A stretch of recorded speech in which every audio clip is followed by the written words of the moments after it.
अस्सलाम वालेकुम, मैं हूं मंसूर अहमद कुरैशी और आप देख रहे हैं मेरा नया वीलॉग।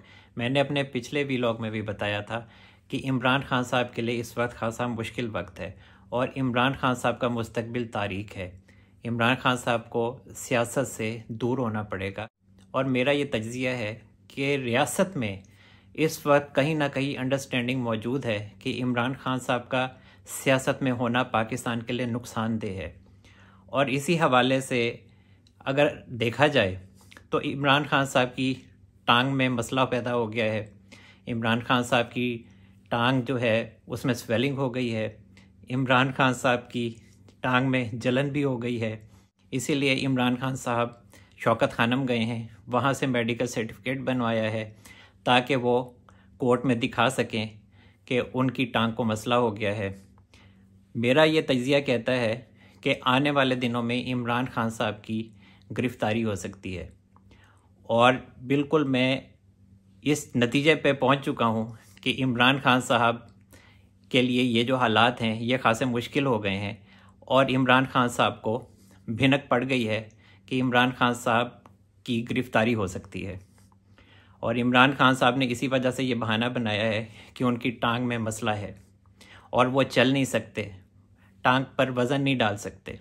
मेरी ये राय है कि इमरान खान साहब के लिए अब जो हालात हैं ये काफ़ी तब्दील हो चुके हैं। इमरान खान साहब अब किसी बीमारी का बहाना नहीं कर सकेंगे। इमरान खान साहब किसी अदालत के पीछे नहीं छुप सकेंगे। इमरान खान साहब अब किसी सहूलतकार के पीछे नहीं छुप सकेंगे। इमरान खान साहब ज़मान पाक में नहीं छुप सकेंगे, क्योंकि इमरान खान साहब के हवाले से ये लगने लगा है कि इमरान खान साहब की गिरफ़्तारी होने लगी है।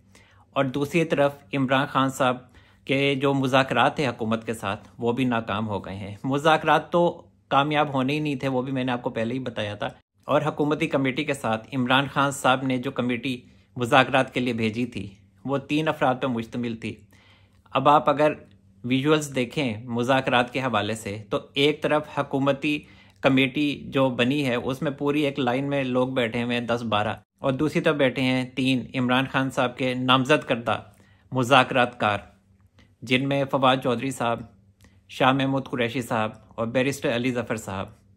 अब शाह महमूद कुरैशी साहब और फवाद चौधरी साहब के हवाले से तो मैंने आपको बताया ही था कि इमरान खान साहब भी उनके ऊपर इत्माद करने के लिए तैयार नहीं है और इसीलिए इमरान खान साहब ने इन दोनों को एमपी के पंजाब में टिकट भी नहीं दिए।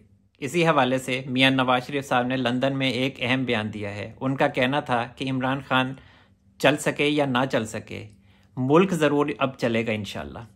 अगर मेरा तज्ज़िया ठीक है कि इमरान खान साहब की गिरफ़्तारी अनकरीब है तो इसी हवाले से एक और अहम डेवलपमेंट हुई है कि इस्लामाबाद हाई कोर्ट ने इमरान खान साहब के ख़िलाफ़ जो 9 मुकदमात हैं और इमरान खान साहब ने उन 9 मुकदमात के हवाले से ज़मानत की दरख्वास्त दी है, उस पर इस्लामाबाद हाई कोर्ट के चीफ जस्टिस आमिर फ़ारूक साहब और जस्टिस मियां गुल हसन साहब ने समाअत की और उनके नहायत अहम रिमार्क सामने आए। Chief justice Islamabad high court Aamir Farooq साहब का कहना था कि कानून में ज़मानत कबल अज़ गिरफ़्तारी में हाज़िरी से माफ़ी कहाँ है।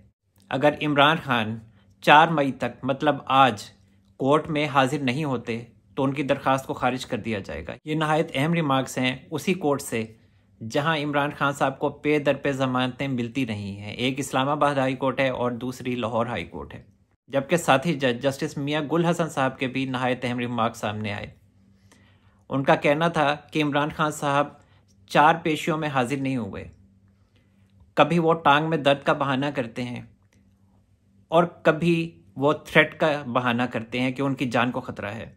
पिछले वीलॉग में मैंने ये बात भी आपको बताई थी कि इमरान खान साहब के साथ साथ उनके जो सहूलतकार हैं उनके लिए भी खासा मुश्किल वक्त शुरू हो चुका है। और इसी हवाले से एक अहम डेवलपमेंट हुई है कि मुस्लिम लीग नून के रहनुमा अताउल्लाह तारड़ साहब और मलिक अहमद खान साहब ने इलेक्शन कमीशन में रेफरेंस दायर किया है और ये रेफरेंस इमरान खान साहब और साबिक chief justice of Pakistan Saqib Nisar साहब के खिलाफ दायर किया गया है। रेफरेंस इलेक्शन कमीशन में इलेक्शन कमीशन के एक्ट 2017 और आइन के आर्टिकल 218(3) के तहत दायर किया गया है, जिसमें इस्तदा की गई है कि ये दोनों शख्सियात करप्शन और करप्ट प्रैक्टिसेस में मुलविस पाई गई हैं। और इस रेफरेंस में एक बात और भी अहम है कि इस रेफरेंस के साथ साबिक चीफ जस्टिस साकिब निसार साहब के फर्जंदे अर्जमंद नजम साकिब साहब के जो ऑडियो लीक थी उसको भी रिकॉर्ड का हिस्सा बनाया गया है और उसको भी इसके साथ रेफरेंस के साथ अटैच किया गया है। एक और नहायत अहम खबर जो आजकल के हालात के हवाले से है, और चंद दिन पहले सहाफ़ी साहिबान ने इस खबर को ब्रेक भी किया था लेकिन उसकी कंफर्मेशन नहीं हो रही थी, लेकिन अब इस बात को कंफर्म किया जा चुका है कि chief justice of Pakistan Umar Ata Bandial साहब की चंद दिन पहले पाकिस्तान के army chief general Asim Munir साहब से एक अहम मुलाकात हुई है। और कहा जा रहा है कि ये मुलाकात चीफ जस्टिस उमर अता बंदयाल साहब की ख्वाहिश पर आर्मी चीफ साहब से हुई है, जिसमें chief justice of Pakistan Umar Ata Bandial साहब ने आर्मी चीफ से कहा कि मेरे फैसले जो मैं हुकूमत के ख़िलाफ़ दूँ उन पर इम्प्लीमेंटेशन करवाया जाए। इस हवाले से कहा जा रहा है कि army chief general Asim Munir साहब ने कोई वादा नहीं किया इसके ऊपर, बल्कि ना ही कर दी है। मतलब आप समझें कि साड़ी तरफों ना ही समझो तुसी। और दूसरी तरफ ये भी कहा जा रहा है कि army chief general Asim Munir साहब ने चीफ जस्टिस उमर अता बंदयाल साहब को ये पैगाम दिया है कि फ़ौज का सियासत में कोई किरदार नहीं है, कोई अमल दखल नहीं है, एग्जेक्टिव्स में उनका कोई इख्तियार नहीं है कि वो वज़ीर आज़म साहब के इख्तियारात में मुदाखलत करें, और फ़ौज किस तरह से वज़ीर आज़म साहब को हुक्म दे सकती है कि वो सुप्रीम कोर्ट के हुक्म पर अमल करें। तो फिर कहा जाता है कि ये सब कुछ सुनने के बाद चीफ जस्टिस उमर अता बंदयाल साहब वापस मायूस लौट गए। एक और अहम बात को भी डिस्कस कर लेते हैं जो आजकल खासी शह सुर्खियों में है कि जस्टिस काजी फ़ाइज़ ईसा साहब कहाँ हैं। और जो सुप्रीम कोर्ट की तरफ से काज लिस्ट जारी हुई है 2 से 5 मई तक, उसमें भी जस्टिस काजी फ़ाइज़ ईसा साहब और जस्टिस जाया अफरीदी साहब किसी भी बेंच का हिस्सा नहीं है। इस हवाले से खासी चहमगोइयाँ की गई कि पता नहीं किस वजह से काजी साहब नहीं बैठे किसी भी बेंच में। मेरा ये तज्जिया है कि जस्टिस काजी फ़ाइज़ ईसा साहब इस वजह से चीफ जस्टिस उमर अता बंदयाल साहब के किसी भी बेंच का हिस्सा नहीं बने कि जस्टिस काजी फ़ाइज़ ईसा साहब पहले ही एक फ़ैसला दे चुके हैं प्रैक्टिस एंड प्रोसीजर बिल के हवाले से। वो जो केस था हाफिज़ कुरान के इजाफी 20 नंबरों का, उस हवाले से जस्टिस काजी फ़ाइज़ ईसा साहब हुक्म दे चुके हैं कि जब तक पार्लियामेंट में सुप्रीम कोर्ट के हवाले से कानून नहीं बनते उस वक्त तक 100 वोटों केस की कार्रवाई नहीं हो सकती। तो चूंकि अब प्रैक्टिस एंड प्रोसीजर बिल का इतलाक हो चुका है और कौमी असम्बली सेक्रेटेरिएट ने भी गज़ट नोटिफिकेशन जारी कर दिया है, तो मेरा ये ख्याल है कि जस्टिस काजी फ़ाइज़ ईसा साहब इसी हवाले से किसी बेंच का हिस्सा नहीं बने और ना बनना चाहते हैं, क्योंकि अब हुकूमत ने तो नोटिफिकेशन जारी कर दिया है प्रैक्टिस एंड प्रोसीजर बिल का।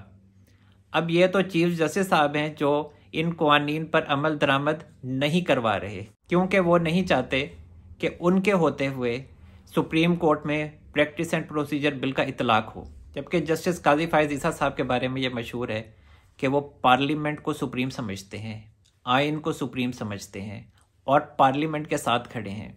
तो इसी हवाले से उन्होंने प्रैक्टिस एंड प्रोसीजर बिल का एहतराम किया है, क्योंकि वो पार्लियामेंट से पास होकर आया है। हो सकता है कि जस्टिस जाया अफरीदी साहब की भी ये सोच हो, या हो सकता है कि उनकी कोई ज़ाती मसरूफियात हो जिसकी वजह से वो किसी भी बेंच का हिस्सा नहीं बने। लेकिन काजी साहब के हवाले से तो मैं ये कह सकता हूँ कि वो इसी वजह से किसी भी बेंच का हिस्सा नहीं है, क्योंकि प्रैक्टिस एंड प्रोसीजर बिल का नोटिफिकेशन हुकूमत ने जारी कर दिया है और ये अब चीफ जस्टिस साहब पर डिपेंड करता है कि वो इस पर कब इतलाक करवाते हैं, क्योंकि पार्लियामेंट में बने हुए कानून को मुअत्तल नहीं किया जा सकता और चीफ जस्टिस साहब ने इस कानून को फ़िलहाल मुअत्तल किया हुआ है। अब तक के लिए इतना ही। मंसूर अहमद कुरैशी को इजाज़त दीजिए। अपना बहुत सारा ख्याल रखिएगा। अल्लाह हाफिज़।